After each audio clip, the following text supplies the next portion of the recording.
Tu lances un site, une nouvelle page, tu as tout bien fait.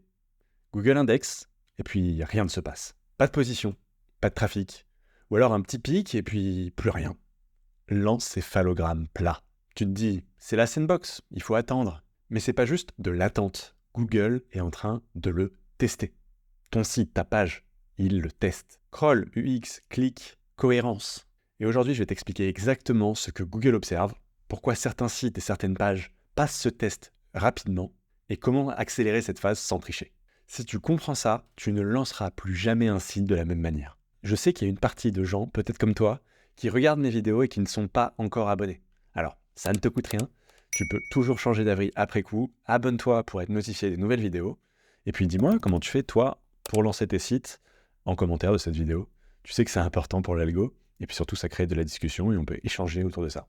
Bon, on se le dit, hein, la sandbox, tu l'as peut-être déjà entendu, quand on lance un site, on tombe dans cette sandbox, mais en fait, il suffit pas juste d'attendre. Il y a une idée que c'est une pénalité de temps passive où il suffit d'attendre un certain nombre de mois. Il y a une question de temps, mais pour Google, en fait, c'est vraiment surtout une phase d'observation active. Google n'attend pas juste patiemment en disant « Ok, je le ferai rentrer dans 9 mois ». On le voit parfois sur ces courbes où effectivement ça prend du temps, mais c'est pas juste une question de temps, c'est vraiment une question d'analyse, de test, de jaugeage. Google profite de ce temps-là pour analyser les interactions sur ton site et pouvoir collecter ces données pour évaluer le risque et l'intérêt de te présenter. La question, c'est pas universellement est-ce que ton site est bon, c'est est-ce qu'on peut lui faire confiance.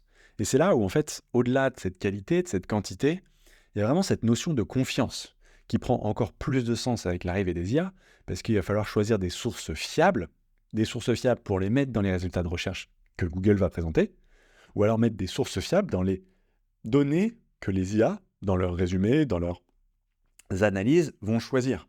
Et c'est cette notion de confiance qui prend de plus en plus de place dans le SEO 2.0, dans le GEO, bref, dans la visibilité sur le web.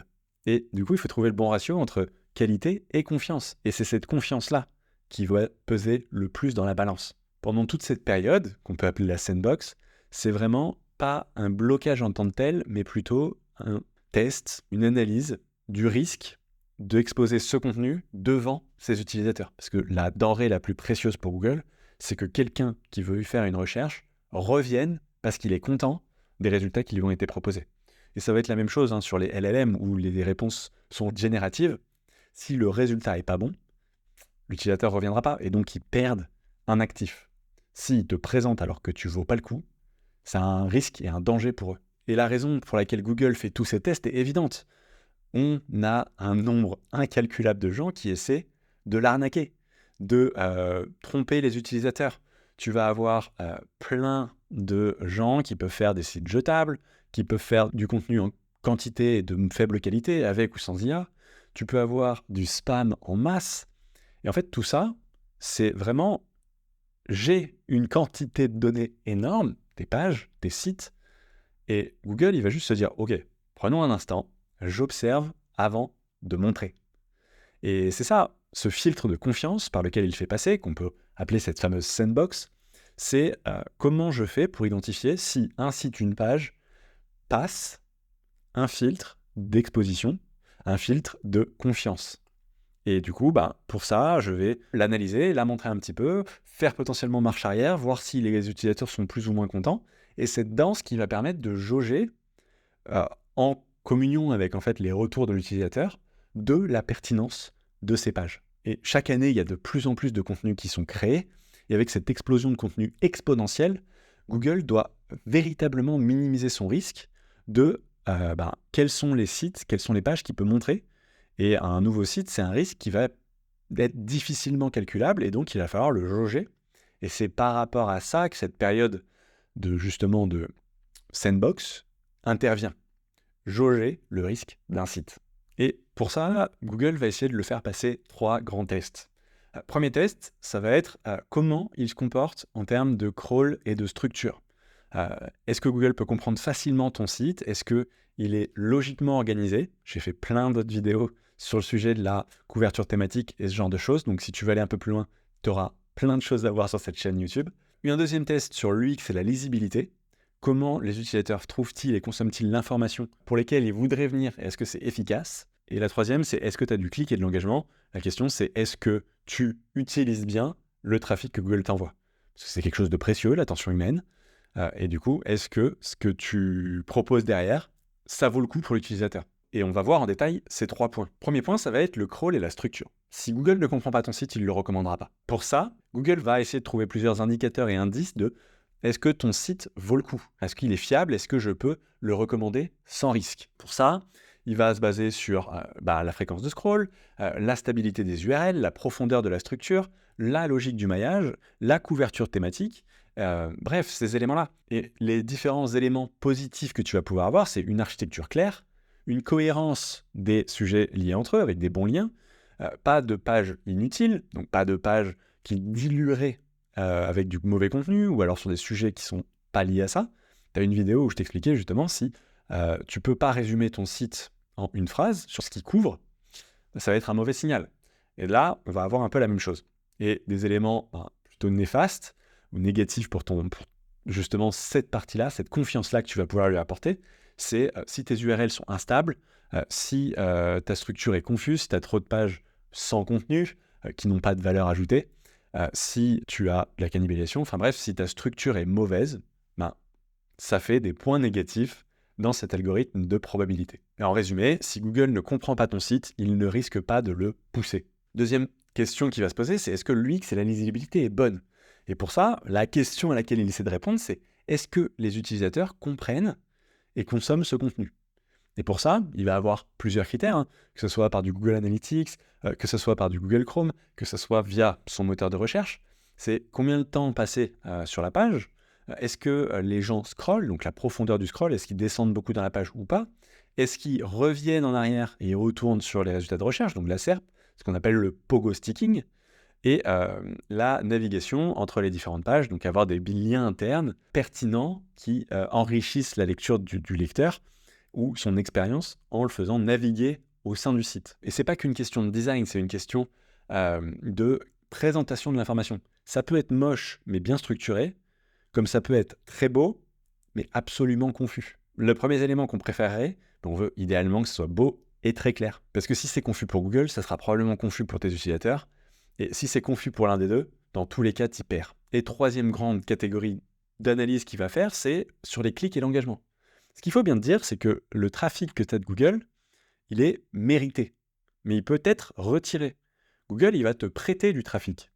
Il t'envoie du trafic parce que tu lui apportes quelque chose. Et il faut que tu le mérites. Donc à toi de lui montrer que tu mérites ce trafic qu'il va t'envoyer maintenant et dans le futur. Il ne peut pas savoir objectivement si c'est le cas dès le début. Donc pour ça, il va t'envoyer quelques impressions. Il observe si les gens cliquent et comment ils vont interagir par rapport à ça. Et il analyse le comportement post-clic. Est-ce qu'ils reviennent en arrière? Est-ce qu'ils y restent? Est-ce qu'ils s'y plaisent? Et c'est ce suivi progressif de plus en plus de risques, plus en plus d'impressions, plus en plus de clics, qui va lui permettre de savoir de façon de plus en plus fiable quel signal tu envoies. Est-ce que tu es un site fiable ou au contraire, est-ce que tu passes à côté de ce que cherchent les gens? C'est là que notamment intervient toute la notion d'intention de recherche. C'est pas juste, oui, c'est une page informative. Non, il faut que tu aies profondément compris ce que l'utilisateur va vouloir trouver et ce que tu vas pouvoir du coup présenter sur ta page. Si tu as besoin d'aide pour ça, il y a Serpmentix qui te permet de le faire très précisément. Tu choisis les mots-clés sur lesquels tu veux te positionner et il va te dire quelles sont les intentions auxquelles les concurrents répondent, quelles sont les intentions auxquelles ton contenu répond, et est-ce que tu as des intentions à côté desquelles tu passes. Bref, c'est l'outil complet pour t'aider de A à Z à optimiser ton contenu. Et en premier lien de la description de cette vidéo, tu trouveras un lien qui t'offre de doubler tes crédits gratuits le premier mois pour justement que tu puisses l'appliquer directement et gratuitement à tes contenus. Donc, teste ça. Et malheureusement, en SEO comme dans la vie, il y en a qui réussissent ce test plus ou moins vite.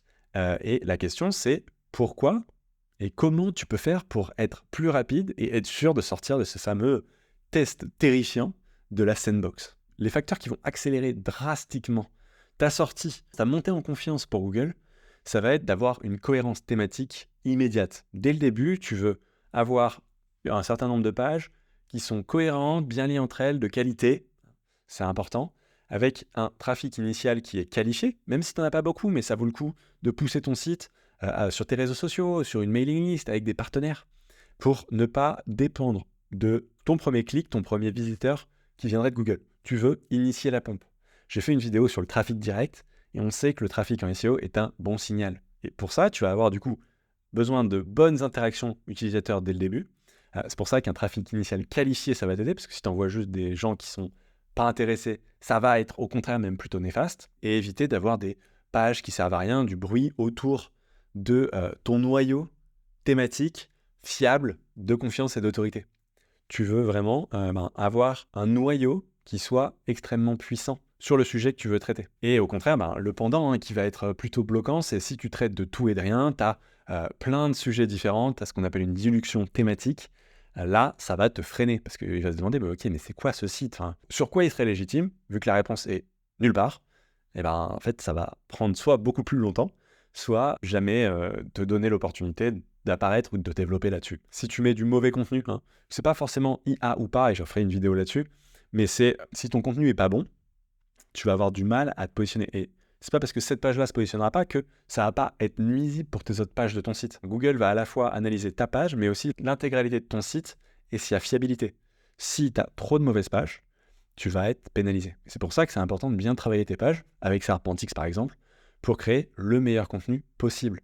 Tu veux avoir un contenu qui répond parfaitement à tes utilisateurs et qui est mieux que celui de tes concurrents. Et si ton contenu est mieux, tu auras des bons comportements, mais le pendant, c'est si tu as des mauvais signaux utilisateurs, c'est plutôt bloquant aussi. Et sans vouloir te mettre la pression, mais le début pèse plus que ce qu'on le pense.